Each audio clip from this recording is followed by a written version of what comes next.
Sangat konyol dan aneh, pelatih Cina langsung buat keputusan aneh gini jelang melawan timnas Indonesia.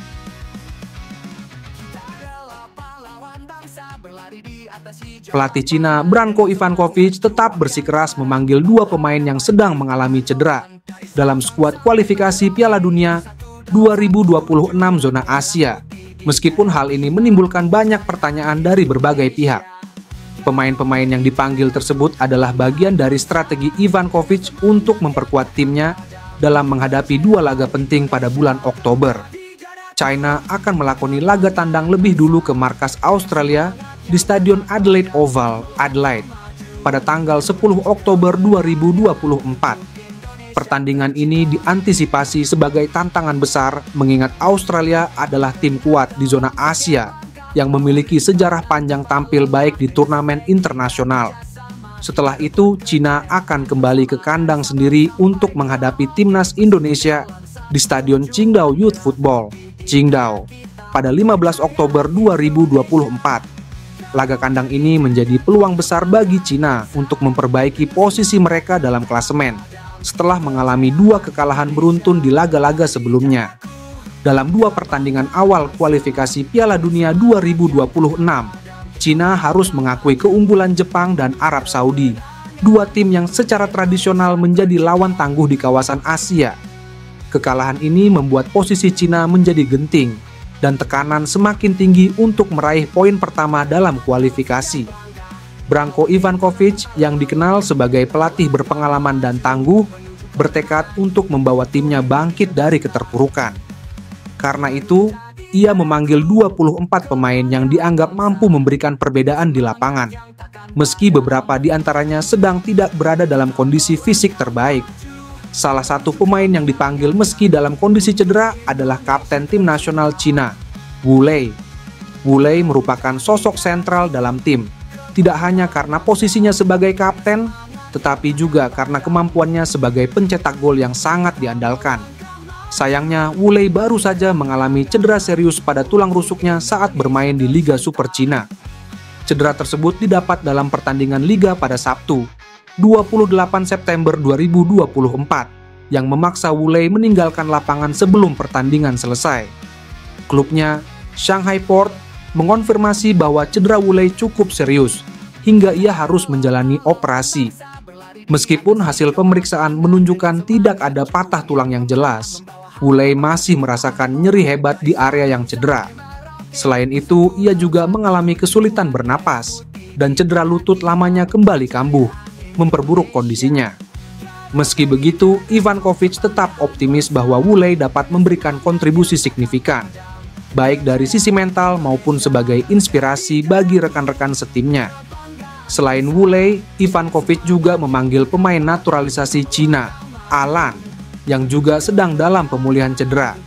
Alan mengalami cedera paha dan absen dalam pertandingan Liga pada Sabtu, 28 September 2024. Pemain ini adalah salah satu aset penting bagi tim nasional Cina, terutama dalam hal daya serang dan pengalamannya bermain di liga top.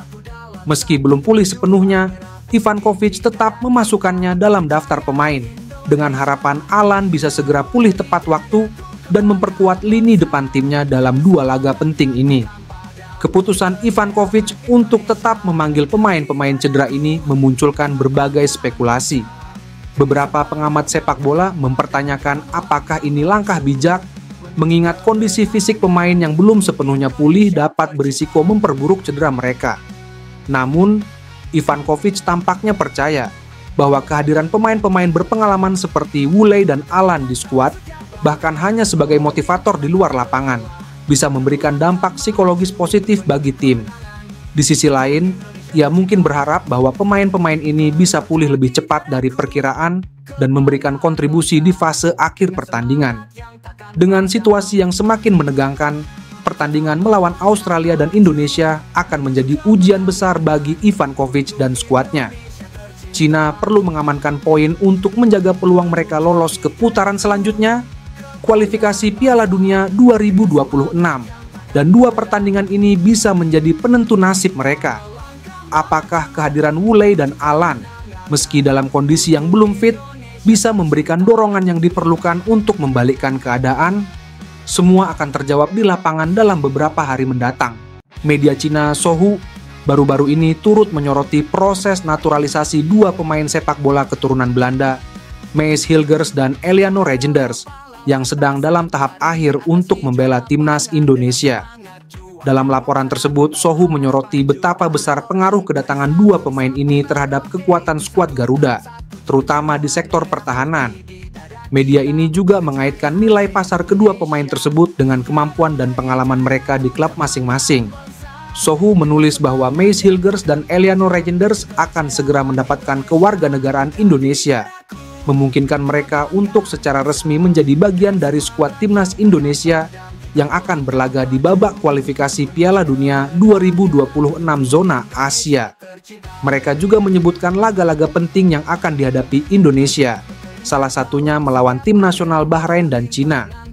Dalam laporan tersebut, media Sohu menjelaskan bagaimana Mees Hilgers yang saat ini bermain sebagai bek tengah utama di klub Twente memiliki nilai pasar sekitar 7 juta euro. Pengalaman bermain di Eredivisie dan Liga Eropa membuat Hilgers menjadi sosok yang diharapkan bisa memperkuat lini pertahanan timnas Indonesia. Mereka bahkan menyebut performanya yang solid dalam pertandingan melawan Manchester United di Liga Eropa, di mana Hilgers bermain penuh dan membantu timnya menahan imbang 1-1 di laga tandang. Hal ini menegaskan kualitasnya sebagai pemain yang dapat diandalkan. Sementara itu, Eliano Regenders yang bermain sebagai bek sayap di klub Zwolle memiliki nilai pasar sebesar 650.000 euro.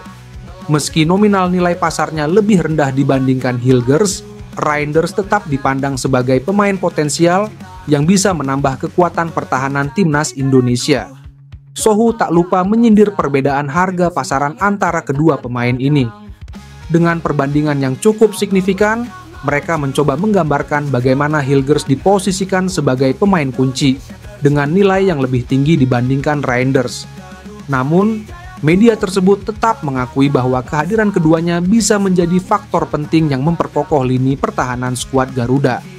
Dalam konteks ini, keputusan PSSI untuk menaturalisasi kedua pemain ini dianggap sebagai langkah strategis dalam memperkuat tim nasional Indonesia yang terus mencari cara untuk meningkatkan performa di kompetisi internasional.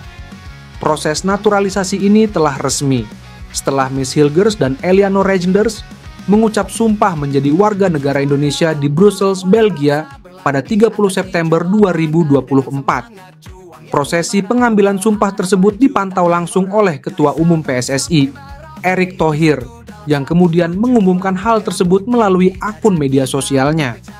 Kehadiran pemain-pemain keturunan Eropa ini diharapkan mampu membawa perubahan positif bagi skuad Indonesia, terutama di lini belakang yang selama ini dianggap masih membutuhkan perbaikan.